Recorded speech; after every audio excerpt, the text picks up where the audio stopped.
The snow was falling heavily that December evening, the kind of snow that transforms a city into something quieter, softer, almost reverent.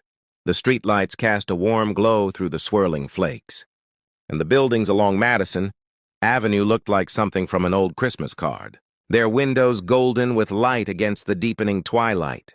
James Crawford stood outside his office building, a tall structure of glass and steel, where he'd spent the last 12 hours in back-to-back meetings. He was 42 years old, with dark brown hair styled neatly back, and he wore an expensive black overcoat over his suit. A silver watch caught the light on his wrist as he checked the time. Nearly 7 o'clock. Another long day and a long string of them. He was the CEO of Crawford Industries, a commercial development firm his father had founded 30 years ago. James had taken over 5 years earlier, and he'd grown the company substantially. Success, they called it. Though lately, standing alone on winter evenings like this, James wasn't entirely sure what success meant anymore. His driver was running late, caught in traffic somewhere across town. James stood near the building's entrance, snow collecting on his shoulders, watching the city move around him. People hurried past with their heads down, rushing to get home, to get warm, to get to wherever they needed to be. That's when he noticed her, a little girl, maybe 5 or 6 years old, standing near the iron railing that bordered the building. She had light blonde hair pulled back in a small ponytail, and she wore a tan winter coat that looked slightly too thin for this weather. A red dress or sweater showed underneath, and her small backpack sat at her feet. Her boots were worn but practical, the kind a mother buys hoping they'll last through the winter. But it was her face that caught James's attention. She looked lost, worried. Her eyes were scanning the sidewalk, watching each person who passed as if searching for someone specific. James felt a familiar tug of concern, the same instinct that had made him stop countless times before, when he saw someone who needed help. Most people probably walked right past her, too absorbed in their own lives to notice a small child standing alone in the snow. He approached slowly, not wanting to frighten her. "Excuse me," he said gently, crouching down so he was closer to her eye level. "Are you all right? Are you waiting for someone?" The little girl looked at him with wide eyes, blue and frightened, and James could see she'd been crying. Her cheeks were red from the cold, and snowflakes had settled in her hair like tiny stars. "Sir," she said, her voice trembling, "my mom didn't come home last night." The words hit James like a physical blow. This child, this tiny girl standing in the snow, was telling a stranger that her mother was missing. His mind immediately went to all the terrible possibilities, but he kept his expression calm and reassuring. "What's your name, sweetheart?"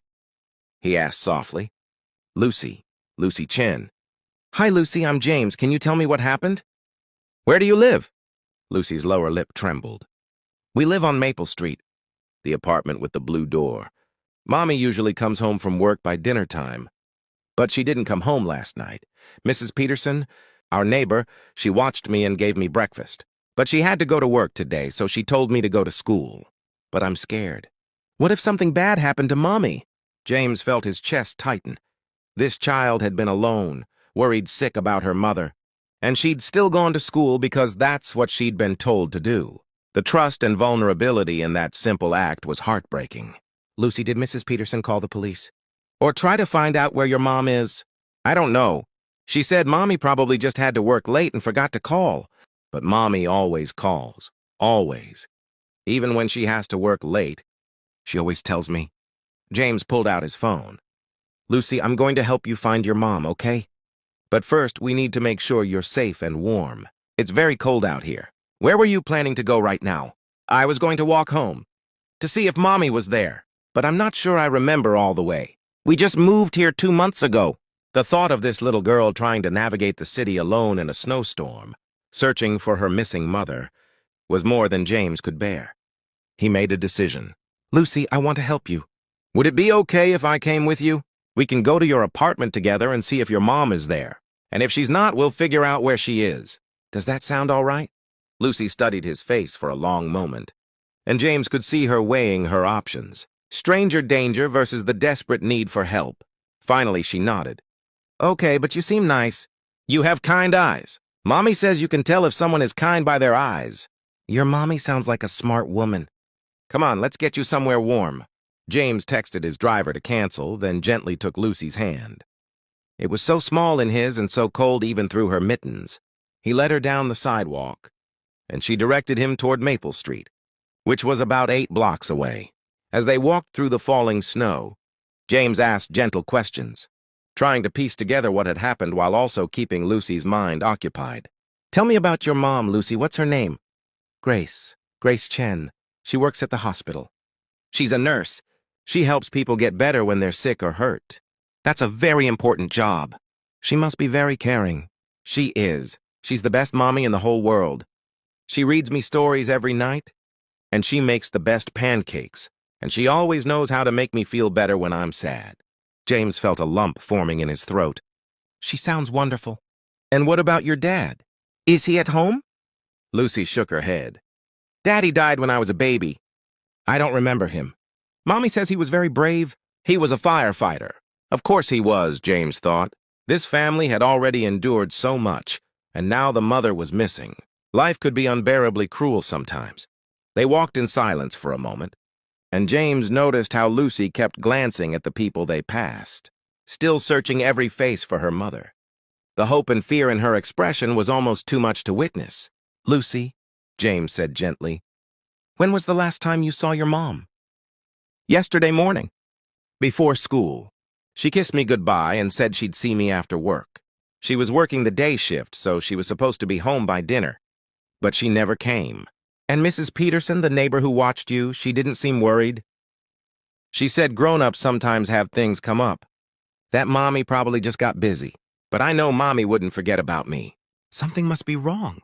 The conviction in Lucy's voice, the absolute certainty that her mother wouldn't abandon her, spoke to a bond that James found himself envying.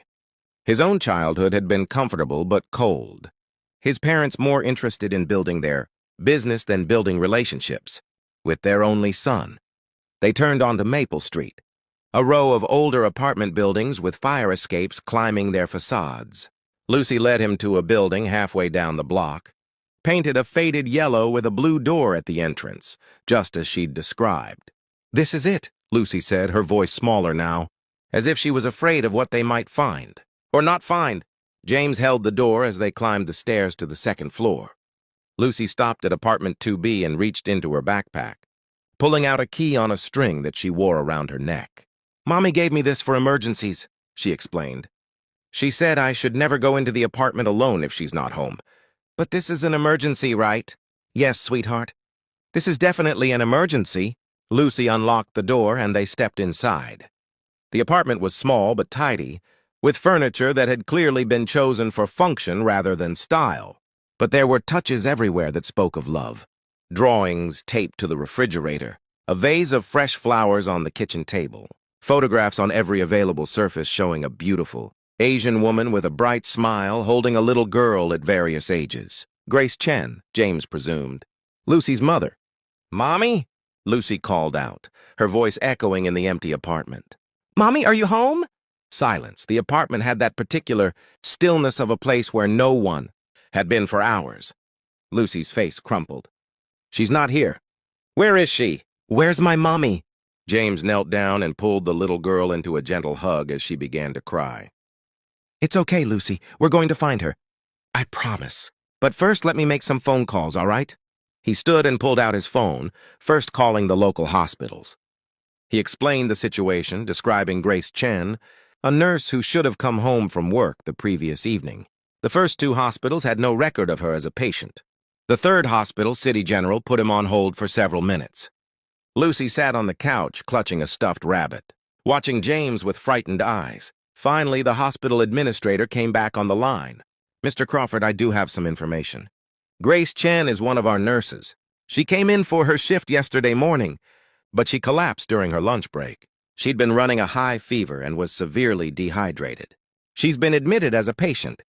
She's stable now, but she's been quite ill." Relief flooded through James. "Is she conscious?" "Can she have visitors?" "She is, though she's very weak. And yes, visitors are allowed. I should mention, she's been quite distressed. She keeps asking about her daughter, trying to get out of bed to go home. We've had to convince her multiple times that we've contacted her. Emergency contacts. Who are her emergency contacts?" Let me see. Mrs. Helen Peterson. We've left several messages but haven't heard back. Of course, Mrs. Peterson was at work. Lucy had said as much. Grace Chen had been lying in a hospital bed, sick and worried about her daughter, while that same daughter had spent a night with a neighbor and a day at school, terrified that something terrible had happened. I'm bringing her daughter to see her right now, James said. Thank you. He hung up and knelt back down in front of Lucy. Lucy, I found your mom. She's at the hospital where she works. She got sick yesterday, and she had to stay there so the doctors could help her feel better. But she's okay, and she's been very worried about you. Just like you've been worried about her. Lucy's face transformed. She's okay, really? Can we go see her? Absolutely. Right now.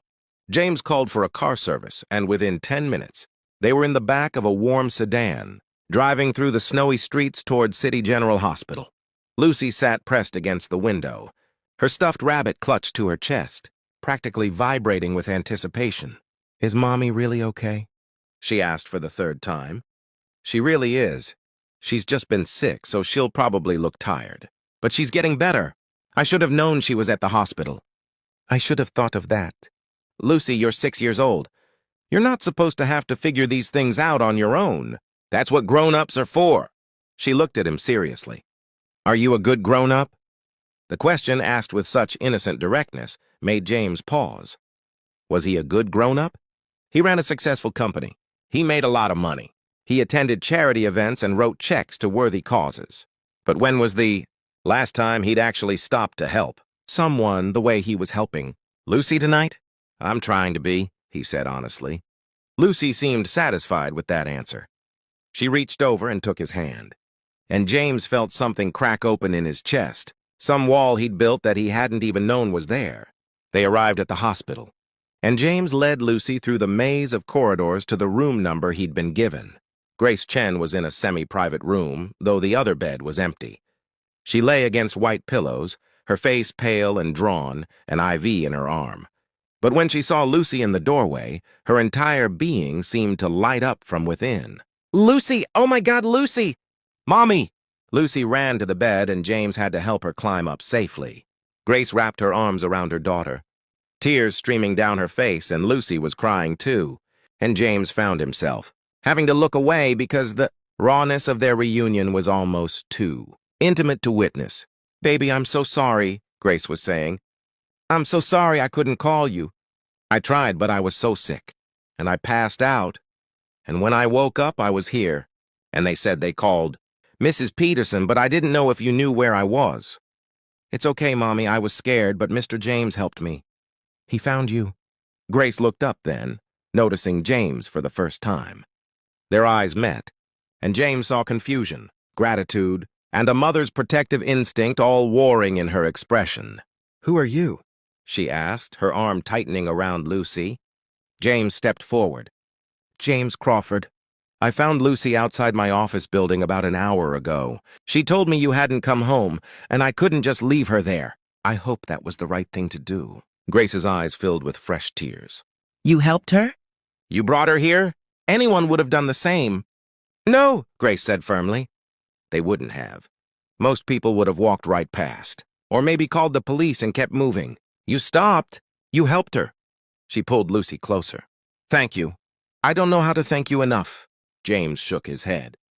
No thanks necessary. I'm just glad you're all right. Lucy was very worried about you. I was so worried about her. I kept trying to get up, to leave, to get home to her, but they wouldn't let me. They said I had pneumonia, that I needed antibiotics and rest. Grace looked down at her daughter. Mrs. Peterson was supposed to be watching you.